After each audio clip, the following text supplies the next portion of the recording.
Hello, Crowellas! Mabuhay! At ang ating trivia for the day is ang first ever top 5 placement ng Pilipinas sa Miss Universe Beauty Pageant. At sa katauhan ito ni Miss Lalaine Bitia Bennett. O, di ba? Ang ganda ng name niya. Siya ay from Nueva Vizcaya at saka nag-compete siya noong June 20, 1963 sa Miami Beach, Florida. At nakuha nga niya ang kauna-unahang top 5, which is third runner-up at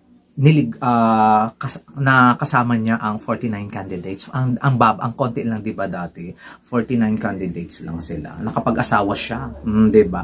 Nang partner niya, escort niya mismo sa Miss Universe Beauty Pageant, pero namatay din noong 1973 dahil sa brain gas. Nag-asawa siya uli noong 1980s and active pa rin siya sa Filipino community niya sa Seattle, USA. Thank you.